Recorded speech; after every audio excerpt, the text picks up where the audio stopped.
Thank you and welcome to the show this morning. The topic this morning is the evolution of affirmative action.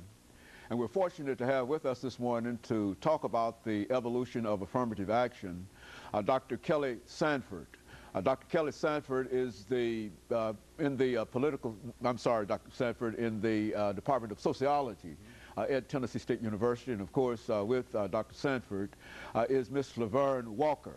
Ms. Walker is a former affirmative action officer. And of course, Dr. Sanford and Ms. Walker, let me welcome both of you to the show this morning. Thank you so much.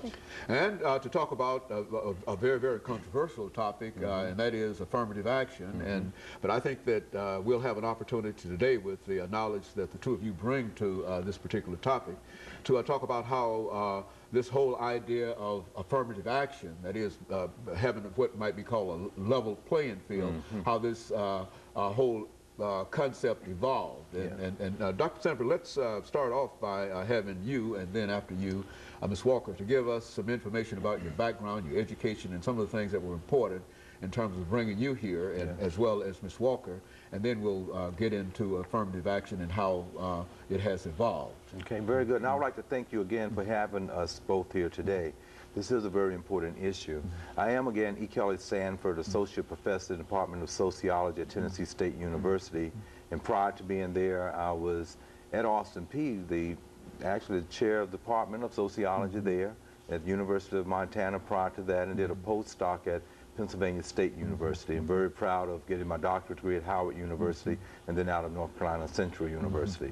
One of my research areas are indeed in the area of race, ethnic relations, medical sociology, political sociology, and family. Very good. Yes. Ms. Walker. Well, I originally came from Charleston, South Carolina, and I ended up in Tennessee with my degree from Fisk University in sociology. And I went west to Albuquerque, New Mexico, and started my career there as a social worker, and transposed those skills into human resources skills in the aerospace industry in California.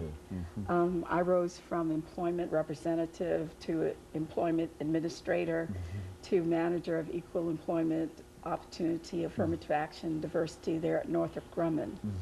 And leaving Northrop Grumman, I came to Clarksville to be the director of affirmative action there at the university.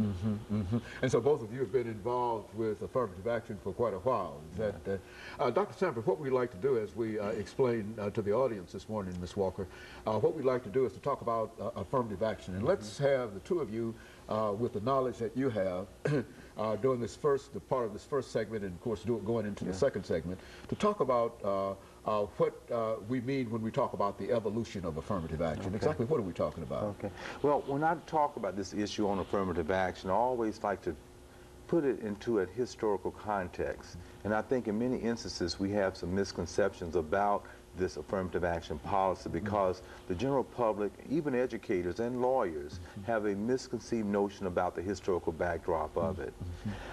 We've come out here in America of 244 years of African enslavement, 81 years of Jim Crow laws, leading into a segregation movement that then led us into the need to have this so-called equal opportunity or a fair opportunity of access. And throughout that first 100 years, I would say around 1640 is quite unusual, but Dr. Kenneth Stamp, in his book entitled The Peculiar Institution, looked at this 1640 as a time when indentured servitude was present here in America. And at that time, in a unique way, they started to look at people of African descent in a different way because of pigmentation.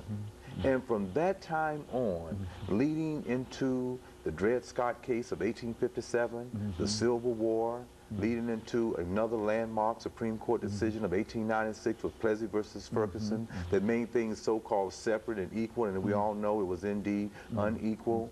That then led to one of the shows that you've done in depth, the 1954 Brown versus Board of Education. And it was out of that time period that Reverend Dr. Martin Luther King galvanized the country into this civil rights movement that brought about a lot of change. And with that, people were coming to the table, trying to give some thought to how can we give some type of opportunity to those that had historically been denied opportunity. Okay, and of course, Dr. Sanford, we're getting ready for our first commercial break. Now, Ms. Walker, when we come back, we're going to have about 8 or 10 minutes, and we want you to sort of, within the same context that Dr. Sanford has laid out, to give some statements in reference to affirmative action, and then we'll have an opportunity to talk about how it evolved. And that way we'll be able to sort of pull all of this together at the end of our third segment. And we'll be back with our audience following this very, very short commercial break.